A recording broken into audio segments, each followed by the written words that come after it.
It really starts back in 1989 when I lost a substantial business.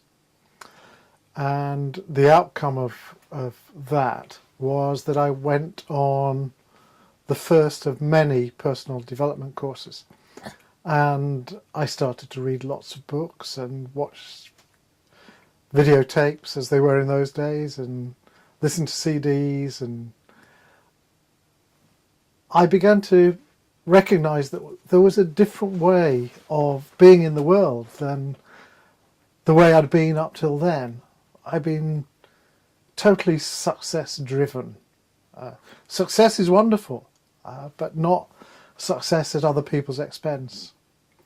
And over a period of years, I got to a stage where I thought, well, if I ever get the opportunity to build a business again, I'm going to do it very differently. And I felt there was a real place for compassion, I suppose, in the workplace, of people really talking to each other, really understanding each other. And eventually that opportunity came. And it was some 10 years after my business had gone bust. And that allowed me the time to really know what I wanted to do and how I wanted to do it. And I took up the challenge. An offer came to start a business, or the UK office of a business. And there was no question. It was a split-second decision. Yes, I'm going to do it, and I'm going to do it in the way that I really want to do it. I wanted to try out all the thoughts and ideas that I'd had and see if they worked. I was in no doubt that they did, but I wanted to do it from a practical level. There are lots and lots and lots of books out in the marketplace about how to build businesses in all sorts of ways, but so many of them are written by management consultants or from a theoretical point of view. And I didn't want that to be the way that, if I was going to write a book, and at the time I didn't know that, but if I was, I wanted to know that the ideas worked. And so set up this little 4-man office, which grew and grew and grew. And I used all the principles. Now, it's easy when it's small.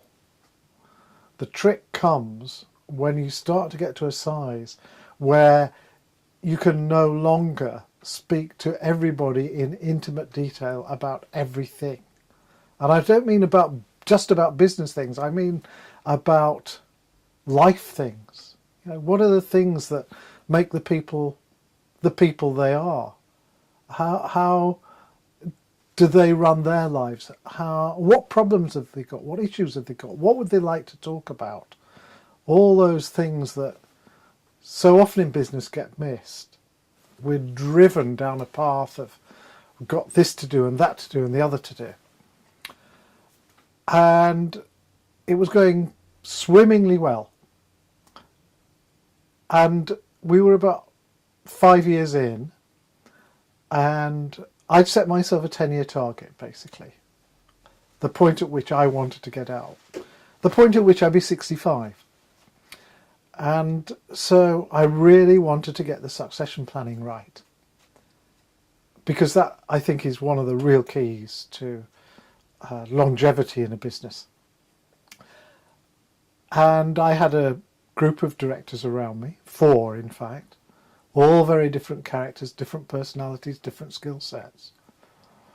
And I wanted something to bring them all together. And then what happened was this. I was at a networking meeting early one morning, and I won a prize.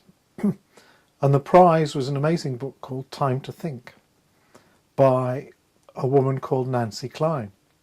And I started to read it, and it took me a while to get into it. But the more I got into it, the more I realised this was exactly what I needed to bring together the disparate qualities of the 4 directors concerned. And I thought, I've got to meet this woman. And I realised she was American and she probably lived in the far west or wherever. And I thought, no chance. But as things happened, and a little bit of serendipity, and Nancy not only lived in the UK, she was married to an Englishman. And eventually I got to meet her. And for various reasons, she offered me a one-to-one session. And I sat that morning in the drawing room of her house for about 3 hours, having one of Nancy's thinking sessions. And she reminds me to this day that that was the point at which I said I was going to write a book. Didn't know what it was going to be called.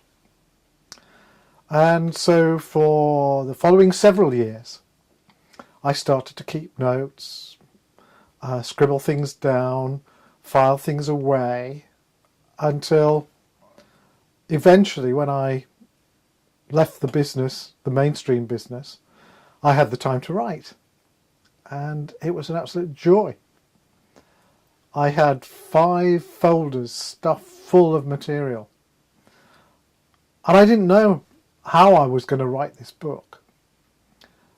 But one day I sat down with the hugest piece of paper you've ever seen. It fills the wall in this room we're in now.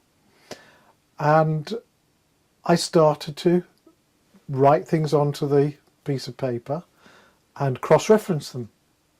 I did that for a whole month. And it took me another 6 months after that, writing day after day after day, to complete the first draft of the book, Love at Work.